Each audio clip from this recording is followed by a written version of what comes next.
Thanks. I am Seth Spielman. I'm kind of cannon fodder for a bunch of much more esteemed colleagues. I'm a recovering academic. I'm a social scientist, so this is my first SIGIR, so be nice to me. What I'm going to talk about today is our work labeling document relevance using large language models. And this idea of labeling documents or experiences as good or bad is essential across like a wide variety of tasks in information retrieval, but also in generative AI. It's used all over the place. We need humans, and we need to know what is good or bad. What we've done is we've developed a method for building a very large corpus of machine-generated labels from a much smaller corpus of very high-quality human-generated labels. And I'm going to sort of show you, or try to convince you, that these machine-generated labels are better than labels from most, but not all humans, and to demonstrate sort of the effectiveness of this approach, both on sort of our internal systems and then also on a Trek data set. Okay, so all of these wonderful animations are courtesy of Paul Thomas.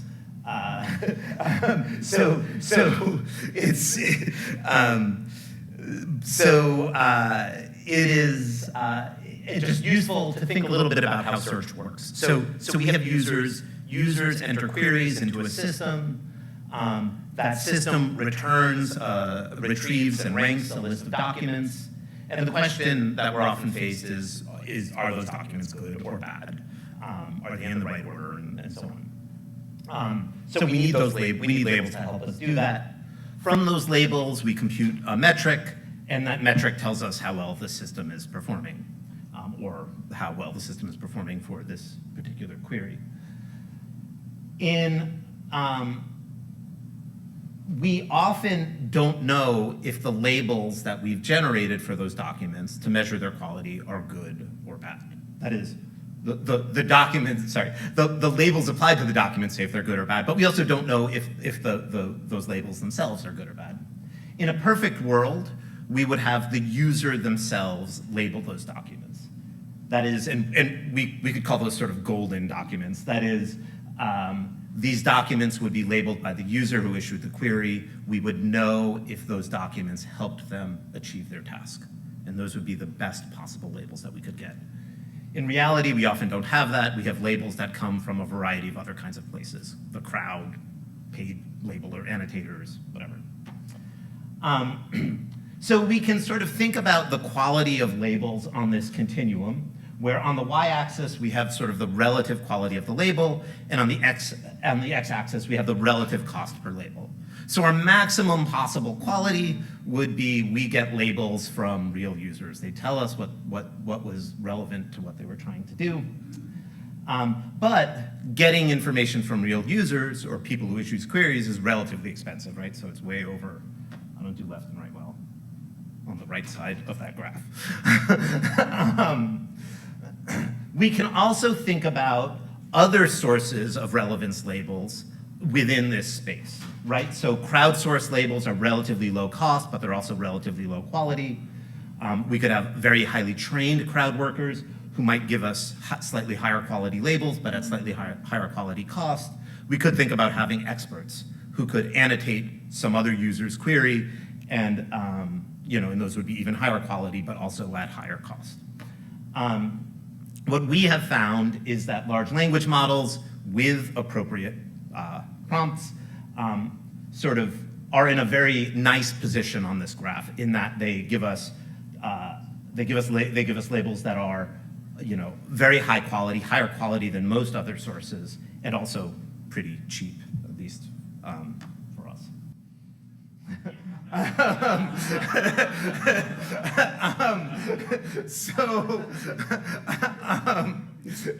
So what we've done is we have what we've done is we've built a corpus of real user queries with their labels, with their annotations, and using that corpus of the best possible available labels, we've evaluated the quality of labels that come out of experts trained crowd, and large language model. And so what we have found is that if we're using the quality of the crowd as a baseline, and sorry, these numbers are a little hand wavy just because this is sort of our internal stuff, but if we use the crowd as a baseline, we find that highly trained crowd workers perform better than just your average crowd worker.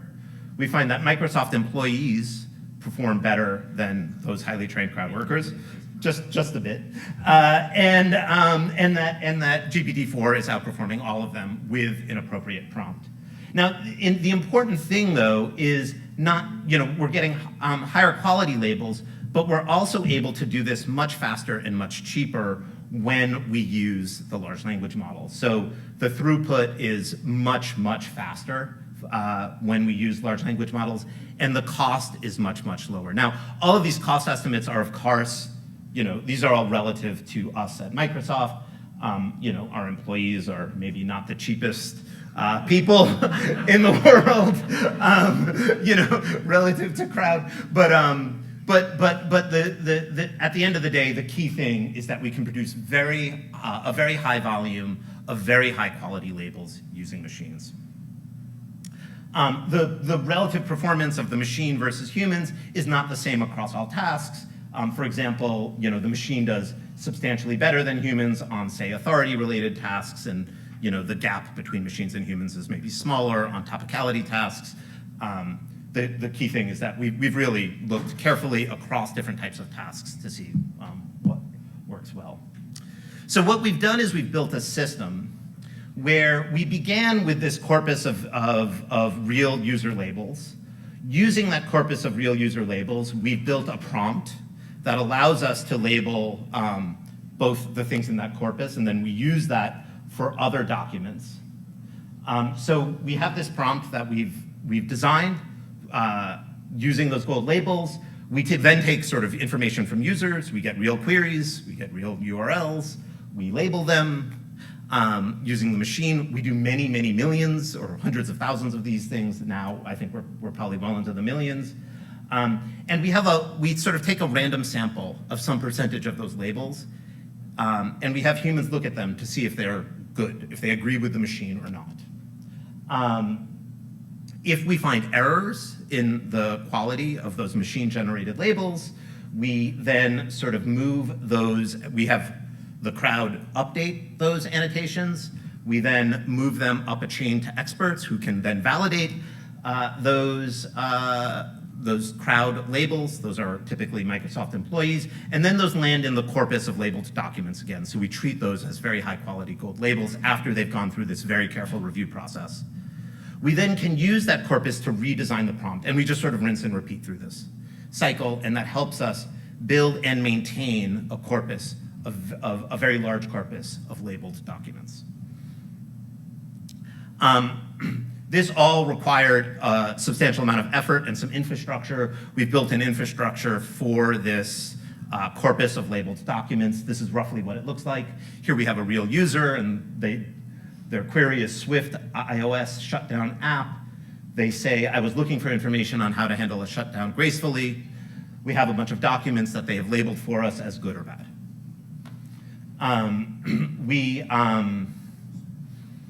We increasingly, especially as we move through some of these other kinds of review processes, we run into questions about disagreements among judges that I think are interesting.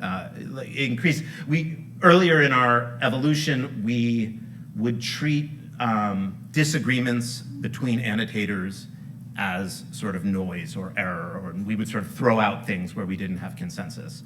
Increasingly, there are certain types of queries where we see these kinds of bimodal distributions of labels, and it's interesting to wonder if those are sort of disagreements or noise. We don't really have a good way to reason over those things yet, but that's sort of where we are with this high quality corpus of labels.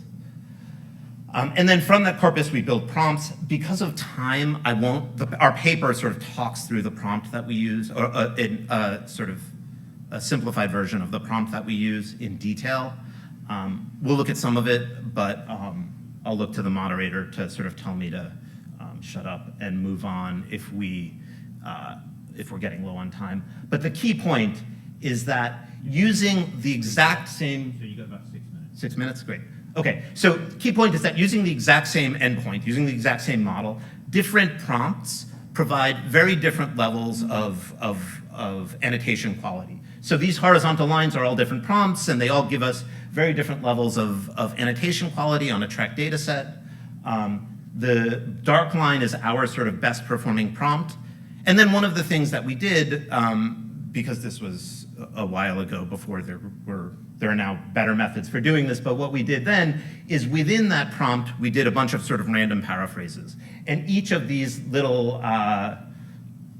things, I don't know what they are, represents a prompt and the sort of variant, a paraphrase of that prompt and variance within it. So what we see is that small changes in wording can lead to relatively large changes in the performance of a prompt. Our prompt, we did this kind of ablation study with our prompt where we sort of labeled key components of our prompt. So for example, the role setting where we say you are a search engine quality rater, the description and narrative which come from Trek,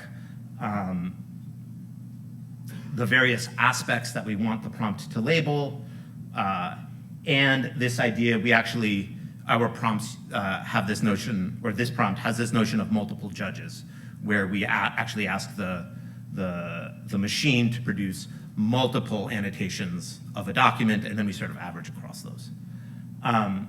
So we do this ablation study where we actually we remove each of those components and we look at the performance of the prompt. So this is what you can do when you get cheap GPT-4.